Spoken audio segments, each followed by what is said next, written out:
Hey guys, आज है मार्च की 26 तारीख और यहाँ पे मैंने कुछ चुकंदर लगाए हैं बीट रूट इस क्रेट में। तो गाइस इस वीडियो में हम जानेंगे कि क्या हम इनको किसी क्रेट में या छोटे पॉट्स में लगा सकते हैं। अगर लगा सकते हैं तो बीज से कब और कैसे लगाएं, क्या इनकी ग्रोथ होगी। तो यहाँ पे काफ़ी अच्छे रिजल्ट आए हैं। नवंबर के दौरान मैंने बीज लगाए थे और काफ़ी अच्छे रिजल्ट भी आए हैं। इसके अलावा ये देखिए 6 इंच का पोट है, इनमें भी मैंने कुछ लगाए थे चुकंदर और इनकी भी अच्छी से ग्रोथ हुई है। तो सबसे पहले हम देखते हैं कि क्या ग्रोथ हुई। तो ये देखिए, तो सही से इसकी ग्रोथ हुई है, काफ़ी अच्छा लग रहा है। गर्मी काफ़ी ज़्यादा है और ऐसे में देखिए नेचुरल तरीके से तैयार किए गए चुकंदर है ये देखिए। और इसके अलावा कुछ पौधे काफ़ी छोटे हैं लेकिन इनमें भी अच्छी ग्रोथ हुई है। ये देखिए घास देखिए कितना सारा है। मैंने एक ही बार फर्टिलाइज़र डाला था, उसके बाद अभी इनमें लगातार घास भी उग रहा है। मैंने थोड़ा बहुत घास भी निकाला था लेकिन मैं पानी की मैंने इतनी ज़्यादा कमी नहीं रखी। टाइम टू टाइम मैं इसमें पानी डालता रहता हूँ और सही ग्रोथ हुई इनकी। देखिए पत्ते काफ़ी ज़्यादा छोटे हैं और इनकी अच्छी ग्रोथ हो रही है। ये देखिए अभी यहाँ पे जो भी तैयार है मैं उन सभी को निकाल लेता हूँ क्योंकि अब आगे इनकी ज़्यादा अच्छी ग्रोथ नहीं होगी। लेकिन गाइस कभी कभी मैंने देखा है खेतों में जब हम इनको लगाते हैं तो 2-2 साल तक ये टिके रहते हैं। अगर मैं इसको ऐसे किसी खेत में लगे हो तो इनमें बीज आने शुरू हो जाएंगे और नीचे से देखिए अभी तो ये खाने लायक है, ये काफ़ी ज़्यादा बड़ा हो जाएगा। ये कम से कम भी 3-4 किलो का एक ही हो जाता है, बहुत बड़े साइज़ का बन जाता है। तो बहुत रेयर केसेस में ऐसा होता है। तो मैंने काफ़ी बड़े बड़े चुकंदर भी ऐसे देखे हैं, लेकिन अभी मैं इनको निकाल लूँगा। तो अगर इनको ऐसे ही रखेंगे तो शायद इनमें से कोई आध ऐसा हो जो बहुत ज़्यादा बड़ा साइज़ में हो जाए। यहाँ पे ये है गाइस बहुत ही ज़्यादा छोटा। तो क्रेट भी कुछ खास बड़ी नहीं है लेकिन फिर भी यहाँ पे जो भी ग्रोथ हुई, ये देखिए यहाँ पे कुछ 3-4 पौधे एक साथ लगे हुए थे, शायद ये ख़राब हो चुके हैं। और ये देखिए इसके अलावा जो छोटे पॉट्स में लगाए थे, ये देखिए ये 6 इंच का छोटा पॉट है और इनमें शायद थोड़ी सी पानी की कमी हुई। साइज़ इनका और ज़्यादा बड़ा हो सकता था 6 इंच के पॉट में, लेकिन फिर भी खाने लायक ये बहुत बढ़िया है। अगर ऐसे ही छोटे साइज़ के हो तो हम 2 पौधे भी एक 6 इंच के पॉट में लगा सकते हैं। ये देखिए बड़ी आसानी से 2-3 पौधे, 2 पौधे बड़ी आसानी से 6 इंच के पॉट में जो है इनकी काफ़ी अच्छी ग्रोथ होगी। तो गाइज़ अब हम जानेंगे कि हमने इनको बीज से कब लगाया और यहाँ तक जो है इनका अपडेट क्या रहा। ये देखिए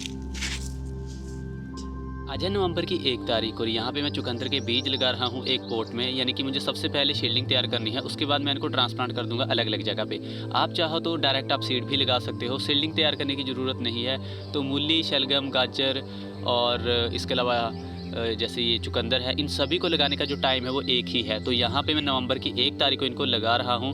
वैसे तो पूरा अक्टूबर का टाइम है, अक्टूबर की शुरुआत से ही आप इनको लगा सकते हो। तो मैं नवंबर में लगा रहा हूँ ताकि जो रिज़ल्ट है यानी कि जो चुकंदर तैयार वो थोड़े लेट हो, यानी कि आगे जो गर्मियों के दौरान जो है मैं इनको हार्वेस्ट करूँगा।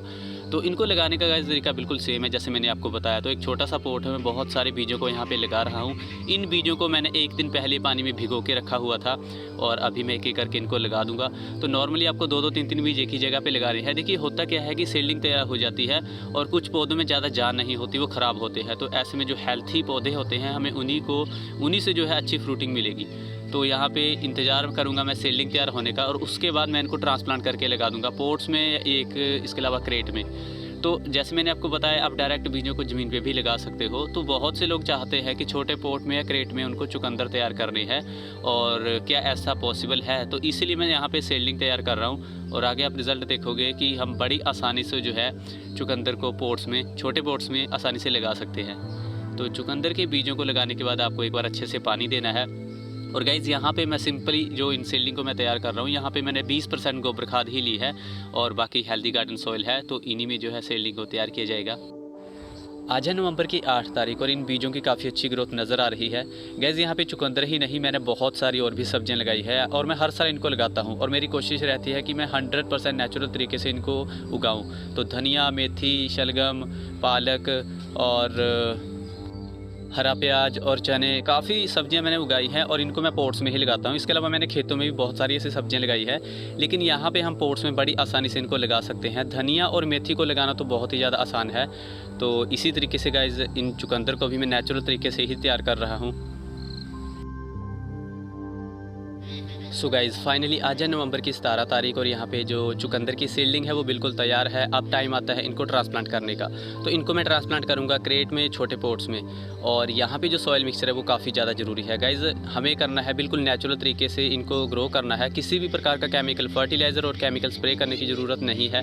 तो यहाँ पर इस बार मैं गाइज़ यूज़ कर रहा हूँ 20% लीफ कंपोस्ट। चाहो तो आप गोबर खाद भी यूज़ कर सकते हो लीफ कंपोस्ट के बदले।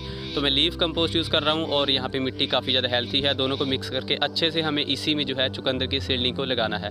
तो गाइस सीडलिंग लगाते टाइम हमें ध्यान रखना है कि एक दिन पहले आप अच्छे से इनको पानी लगा दीजिए, तो अगले दिन आसानी से सीडलिंग निकल जाएगी। ये काफ़ी आसानी से टूट भी जाते हैं पौधे। तो आपको 2-2 3-3 पौधे जो है एक ही जगह पे लगाने हैं। तो जैसे मैंने आपको बताया कुछ पौधे ख़राब भी हो जाते हैं, तो 1 या 2 ही जो है चुकंदर सही से बन पाएंगे। तो क्रेट में, छोटे पॉट्स में बस हमें अब सीडलिंग को लगाना है। बस आपको ये ध्यान रखना है कि सीडलिंग को सही तरीके से निकालना है और ये पौधे टूटने नहीं चाहिए। तो यहाँ पे कुछ सीडलिंग जो है काफ़ी ज़्यादा छोटी है, छोटे पौधे हैं, तो उनको हम बाद में ट्रांसप्लांट कर देंगे। पौधे लगाने के बाद एक बार अच्छे से आपको इनको पानी लगाना है और यहाँ पे जो पॉट्स हैं इनको आपको डायरेक्ट सनलाइट में ही रखना है। आज है दिसंबर की 19 तारीख और छोटे पौधों में चुकंदर के लगाए गए पौधों की अच्छी ग्रोथ हो रही है। आज है दिसंबर की 31 तारीख और क्रेट में लगे चुकंदर के पौधे देखिए इनकी काफ़ी अच्छी ग्रोथ हो रही है। बस हमें इनकी हल्की नमी बनाए रखनी है और इनमें उगने वाले घास को आप लगातार निकालते रहें।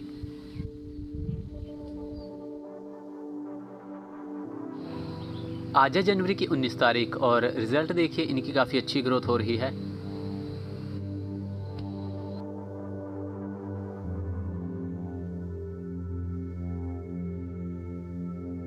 आज है फरवरी की 3 तारीख और यहाँ पे जो चुकंदर है वो तकरीबन खाने लायक हो चुकी हैं। बीच बीच में बहुत से चुकंदर बिल्कुल तैयार हैं। तो बस हमें इनकी हल्की नमी बनाए रखनी है, इनमें उगने वाले घास को लगातार निकालते रहना है। सो गाइज़ फाइनली आज है मार्च की 26 तारीख और चुकंदर देखिए बिल्कुल तैयार है। मैंने इनको निकाल लिया है। तो जैसे मैंने आपको बताया कि हम इसको थोड़ा और भी देर तक रख सकते हैं, लगभग 1 महीना और ही इसी में रह सकते हैं अगर टाइम टू टाइम इनको पानी मिलता रहा। तो वैसे अभी इनको निकालने का फ़ायदा है क्योंकि अब जो है धूप बहुत ज़्यादा तेज़ होने लगी है। तो अभी गाइज़ एक चीज़ मैं आपको और बता दूँ कि अगर आपने इनको ज़मीन पर लगाया है और अच्छा खासा मॉइस्चर इनको मिल रहा है, लगातार पानी मिल रहा है, तो साइज़ में थोड़े से और बड़े हो सकते हैं। और अगर आपने मार्केट में देखे होंगे बड़े बड़े चुकंदर, तो होता क्या है कि जैसे केमिकल फर्टिलाइज़र का हम यूज़ करते हैं तो उसका काफ़ी अच्छा असर इन पे देखने को मिलता है, लेकिन उसका असर हमारी सेहत पे भी होता है। तो यहाँ पे गाइस इसको 100% नेचुरल तरीके से उगाया गया है। तो मैंने देखा है कि बीच बीच में थोड़ी सी पानी की भी कमी हुई, यानी कि 1-2 बार थोड़े मुरझाए भी। तो ऐसे में जो है इनकी ग्रोथ पे भी असर पड़ता है। तो चुकंदर को आपको लगातार जो है अच्छे से पानी देना है, मॉइस्चर का ध्यान रखना है। तो ऐसे में इनका साइज़ जो है आपको अच्छा खासा देखने को मिलेगा। तो यहाँ पर कोई भी ज़्यादा प्रॉब्लम नहीं है और अच्छी इनकी ग्रोथ हुई।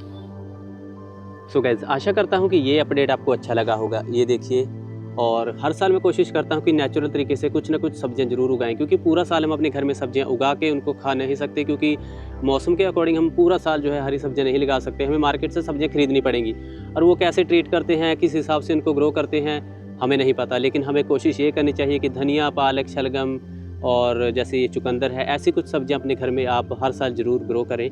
और काफ़ी ज़्यादा अच्छा लगता है अगर हम ऐसी कुछ एक्टिविटी करते हैं और रिज़ल्ट भी काफ़ी अच्छे आते हैं। बस थोड़ा बहुत हमें ध्यान रखना पड़ता है। सो गाइज़ वीडियो से रिलेटेड अगर आपको कोई क्वेश्चन हो तो मुझे कमेंट बॉक्स में ज़रूर बताएं। वीडियो को लाइक और चैनल को सब्सक्राइब जरूर करें। धन्यवाद।